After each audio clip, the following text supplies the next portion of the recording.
Good day, everyone. For teleSUR, I'm Cody Weddle in Caracas, Venezuela. The Caribbean CARICOM bloc of nations is holding its 26th summit in the Bahamas. The 15 member states will address a sweeping agenda that includes drug legalization, hunger relief, and regional security. The bloc will also discuss the creation of a special economic zone, which would include the regional alliance of Petrocaribe, ALBA, and Mercosur. Officials consider the summit an important step in strengthening regional unity. The first lesson you can learn is the art of working together for a common goal. Because when several countries work together, they are much stronger than if every country stand alone. And in other Caribbean news, Cuba and the United States are preparing for a new round of discussions over normalizing diplomatic relations. Our correspondent Alexander Hall has more. The State Department is preparing for the second round of negotiations and normalizing relations between the United States and Cuba that are set to take place in Washington on Friday. We heard from senior State Department officials on Wednesday that the focus of this second round of talks will be entirely focused on restoring diplomatic relations. That means talking about what steps are necessary to be taken to open up embassies in each country. As we know, Cuban officials have said that they want Cuba removed from the U.S. state sponsors of terrorism list. The State Department yesterday said that review process is completely separate from this restoration of diplomacy between the two countries and that they shouldn't be linked. There was also talk of scheduling upcoming future talks between the two countries on issues of human rights. And obviously we'll know more about this once the meetings begin tomorrow, and we'll have that information as soon as it becomes available. In Washington, I'm Alexandra Hall for teleSUR. And in Mexico, a demonstration of teachers faced aggressive repression in the state of Guerrero. The crackdown comes after the teachers staged a demonstration demanding answers on the whereabouts of 13 educators who have been missing since Tuesday. One teacher was allegedly beaten to death by the Mexican police forces. The violent acts by officials left over 500 wounded, 200 of them requiring emergency medical attention. Our correspondent Clayton Kahn now with more. Last evening, Mexico's National Security Commissioner declared in a statement in response to Tuesday's violent police eviction of dissident teachers in Guerrero that left one retired teacher dead, that the educator had died of, quote, being crushed. Now, members of the Guerrero State Coordinator of Education Workers, or CETEG, believe the 65-year-old teacher Claudio Castillo was killed due to head trauma due to a strike by elements of the state's riot police. Now, the Tuesday violent police operation that left others injured came on the heels of the 5-month anniversary of the enforced disappearance of the 43 Ayotzinapa students. The teachers, along with social organizations and the families of the missing students, are expected to hold mass actions throughout the country today. Now, the demand continues to be the return alive of the 43 students, truth in the investigation, and overall justice in the case. It is expected that the calls for justice in the case of the killed teacher will also be heard. This is Clayton Kahn reporting for teleSUR here in Mexico City. The 33rd round of peace talks as part of the Colombian peace process continue in Havana, Cuba. The delegations are now discussing the delicate issue of transitional justice.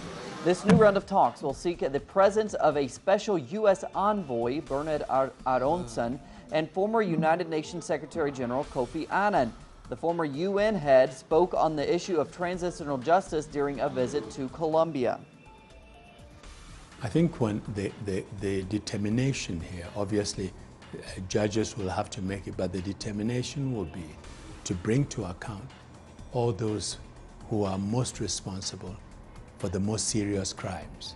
And so it will not be for the organization you belong to, but have you committed a crime or not? Obviously, one is not going to be able to bring everybody to trial, but those most responsible will have to be held to account.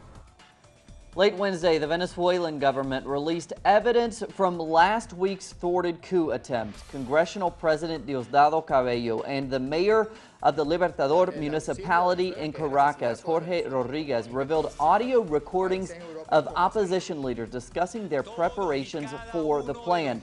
The recordings revealed the involvement of several prominent opposition figures, including jailed Caracas Mayor Antonio Ledesma.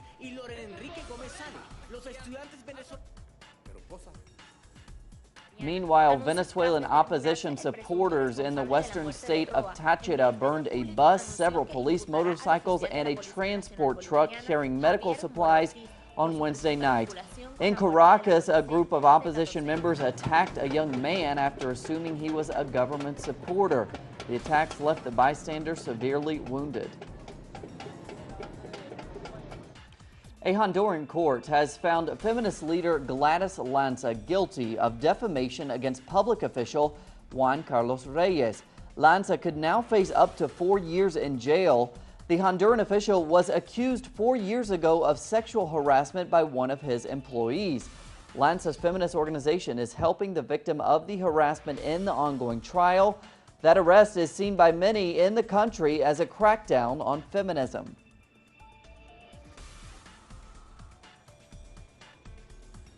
Bolivian President Evo Morales is visiting his Uruguayan counterpart Jose Mujica. The two leaders are reviewing a series of bilateral agreements, including mining, energy, technical cooperation, and Bolivia's access to Uruguay's Atlantic coast. Both Mujica and Morales signed an agreement in 2013 to build a Bolivian port in the Uruguayan coastal city of Rocha. Brazilian workers and activists demonstrated on Wednesday in defense of state-owned Petrobras company. Petrobras has been the target of criticism by the mainstream media and right-wing parties.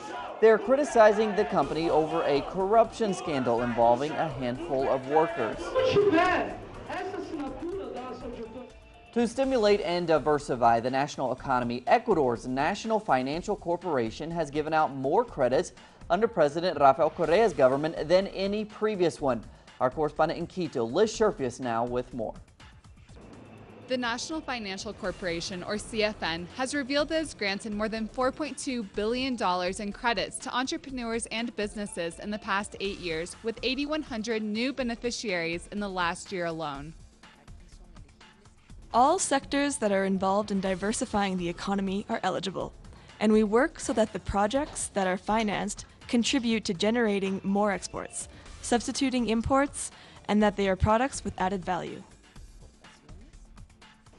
The CFN has put forward credits of approximately $30 million to the textile industry, as has been identified as a strategic sector for stimulating the national economy. General Manager of ABC Textiles, Osvaldo Bravo Campoverde, said that before receiving the credit, his plants counted on 4 employees. They have now expanded their operation to 20 people who work on the factory floor.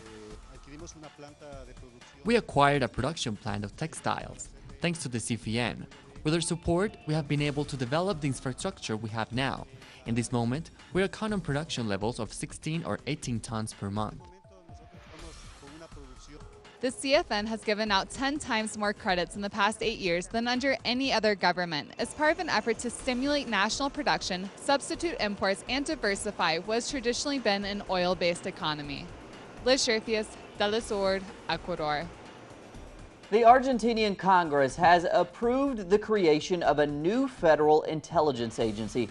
After an 18-hour session, the government proposal was approved with 117 votes.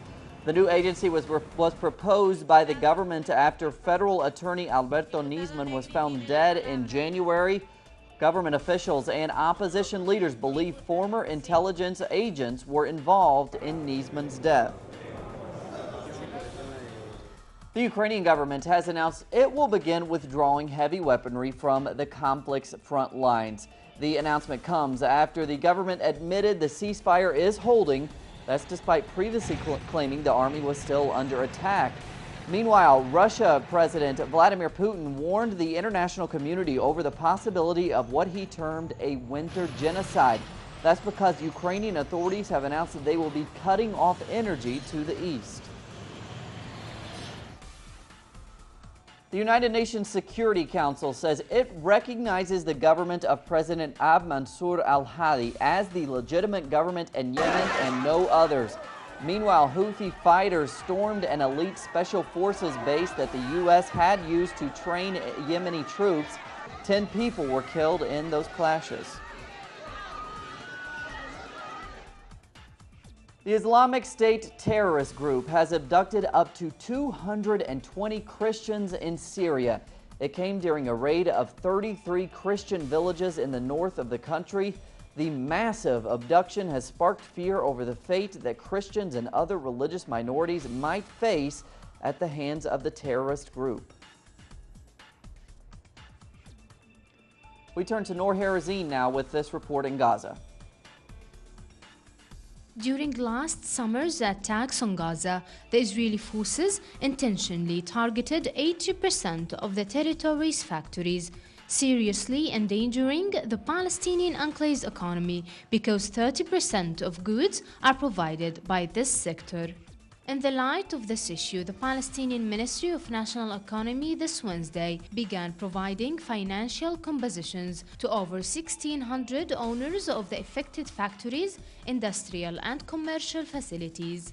Each owner received close to $2,500 through the Bank of Palestine, despite that the amount of money is minimal compared to their financial losses due to the damages caused by the disproportionate attacks on Gaza.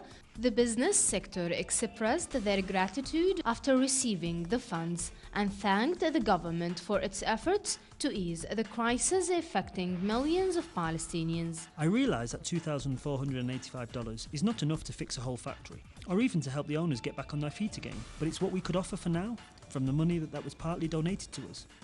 We hope that the reconstruction of Gaza will start soon, so all of these factories will be rebuilt again. Tarek Lubad added that the funds were a part of the donations that have been allocated for the reconstruction of Gaza during the conference held in Cairo last October.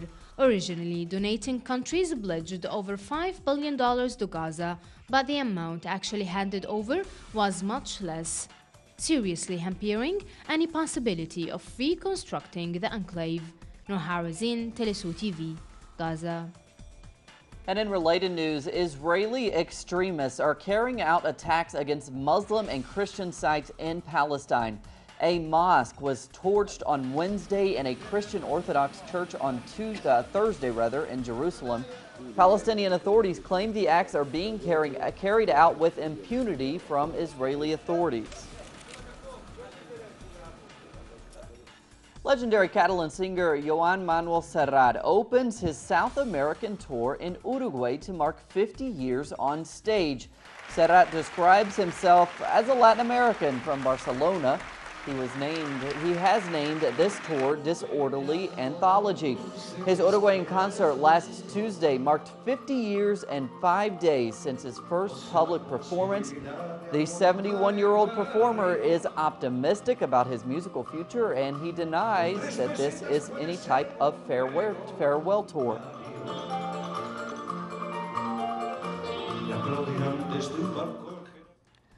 The Arco International Contemporary Art Fair has opened in Madrid with Colombia as a guest of honor. According to the Colombian artists in attendance, there is much more to the country's recent history than the armed conflict between government forces and FARC guerrillas. Colombian President Juan Manuel Santos himself will attend the closing of the first on March. A total of 218 galleries from 29 countries participate in the fair.